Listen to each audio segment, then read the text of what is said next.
জ্বালানির তো সংকট নেই। আপনি মুদির দোকানে যান, মুদির দোকানে জ্বালানি পাওয়া যাচ্ছে কিন্তু বেশি দামে। 6 লাখ টন লাগে প্রতি মাসে, তাহলে 2 মাসে তো 12 লক্ষ টন লাগে। তাই সেই ক্ষেত্রে আপনার এই 1.5 লক্ষ টন এটি কিভাবে আমরা 2 মাসে দেব? সরকার যেগুলো প্রজেকশন দিচ্ছে এটির উপরে তো কারো আস্থা নেই। এখন একটি নতুন সরকার, তাদের 2 মাস অ্যাকচুয়ালি সরকারের বয়স। এখন তাদের এই তথ্যগুলো যদি জনগণ বা আমরা যারা ভোক্তা তারা যদি আস্থায় না নিতে পারি, এটি তো সরকারের জন্য একটি বড় মানে আমি বলবো যে একটি জনপ্রিয়তার একটা বিষয় চলে আসছে।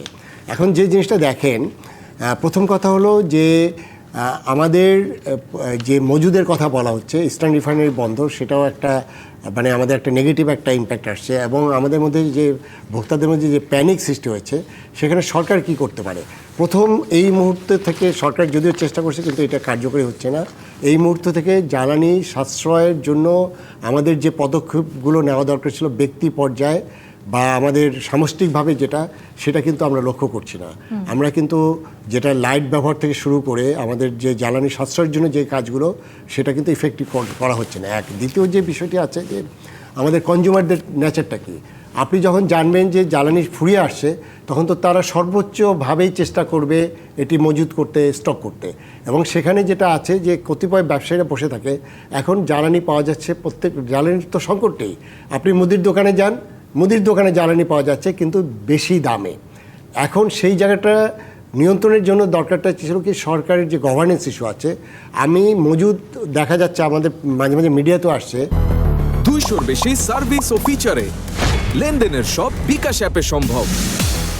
এত এত হাজার লিটার, আপনি যেখানে হাজার হাজার টনে আমাদের জ্বালানি লাগছে, সেখানে লিটার তো এখানে ম্যাটার করছে না। কিন্তু যারা মজুত করছে তাদের বিরুদ্ধে কি কোনো কঠোর কোনো আইনি পদক্ষেপ আছে?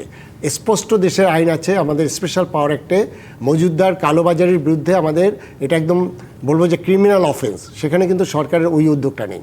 এখন সরকার কেন এই উদ্যোগ নিচ্ছে না, সেটাও যদি সেই অতীতের সাথে যদি আবার এটা পুনরাবৃত্তি হয়, তাহলে কিন্তু আমি বলবো যে এটা কিন্তু একটা বড় ডিজাস্টার। সরকার উদ্যোগের দিকে তাকায়, কিছুদিন আগেও সরকার একবার উদ্যোগ নিল, তারা রেশনিং পদ্ধতিতে জ্বালানি দেবেন, তারপর আবার সেই পদ্ধতি থেকে তারা তুলেও নিলেন। এই ধরনের আসলে সিদ্ধান্তকে আবার পরিবর্তন করার মধ্যে এখানে যে সরকারের যারা নীতি নির্ধারক আছেন, আমাদের জ্বালানি বিশেষজ্ঞ আমার পাশে আছেন, আমি জানি না উনি হয়তো ওনার বক্তব্য বলবেন, এই পরামর্শগুলো কি সরকার নিচ্ছে? আমার কাছে খুবই মনে হয় যে আমার কাছে খুবই ভয়ঙ্কর জিনিস মনে হয় যখন মন্ত্রী মহোদয়রা মাঝে মাঝে, যেমন বাণিজ্য মন্ত্রী মহোদয় দায়িত্ব নেওয়ার পরের দিনই বললেন দেশে তখন রমজানের মধ্যে কোনো দ্রব্যমূল্যের সংকট হবে না, দাম বাড়বে না। কিন্তু বাদতে কি দেখা গেল, উনি যে এই কমেন্টগুলো করলেন বা এরকম অন্য সেক্টরেও বিভিন্ন সময় যে সুইপ কমেন্ট করছে, কিন্তু এতে হয় কি যে আস্থাহীনতা হয়। আর সবচেয়ে বড় যে জায়গাটা, এই জিনিসটা মোকাবেলা করার জন্য হরমুজের যুদ্ধ আমরা লাগাইনি, আমরা বন্ধ করতে পারবো না। এবং যুদ্ধের পরিস্থিতি যেভাবে দেখছি প্রতিদিন কিন্তু নিউজগুলো আরও ভয়াবহ অবস্থায় আসছে। সেখানে যে জায়গাটা হলো, এখানে আমাদের 18 কোটি মানুষ এটা নিয়ে ফাইট করতে হবে এবং সেটা সবাইকে সম্পৃক্ত করতে হবে।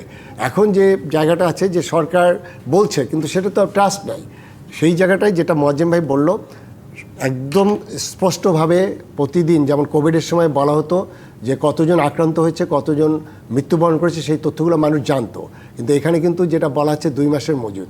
আপনি বললেন যে এখন 1.5 লক্ষ টন মজুদ আছে। আমি আমাদের জ্বালানি বিষয় তামিম ভাইয়ের কাছে মানে উনি হয়তো বলবেন আমাদের পার মান্থ কত টাকা। আমার একটা হিসাব আমি গ্রস দেখলাম, 6 লাখ টন লাগে প্রতি মাসে, তাহলে 2 মাসে তো 12 লক্ষ টন লাগে। তাই সেই ক্ষেত্রে আপনার এই 1.5 লক্ষ টন এটি কিভাবে আমরা এই জিনিসগুলো আসলে স্পষ্ট করা দরকার। এবং সেখানে আরেকটা জিনিস আমি একটু বলি, ধরেন সরকারের অফিসাররা যে গাড়িতে যায়, সেখানে একটা ক্যাম্পাস থেকে 5 জন অফিসার 5টা গাড়িতে যাচ্ছে, দরকার তো নাই। আমি 5 জন মিলে তো আমরা যেটাকে বলে রাইড শেয়ারিং করে যেতে পারি। তাই সেই জায়গাগুলোতে তো আমরা কোনো স্পষ্ট কোনো কিছু দেখছি না। তাই আমার মনে হয় যে এটি একটা সামগ্রিক বিষয় এবং এই সামগ্রিক বিষয় ফাইট করতে গেলে সবাইকে নিয়ে করতে হবে। সেখানে যারা বিশেষজ্ঞ আছে তাদের মতামত, অর্থনীতিবিদরা আছে, কারণ এটার ইম্প্যাক্টটা এত গভীরে। এটি কিন্তু আমাদের প্রথমে তো পরিবহন সেক্টরে পড়বে। আমাদের এক্সপোর্টের মূল যে জায়গাটা আরএনজি এক্সপোর্ট, সেটি কিন্তু অলরেডি 30% প্রতিটা জায়গায় দ্রব্যমূল্যের দামও বেড়ে গেছে।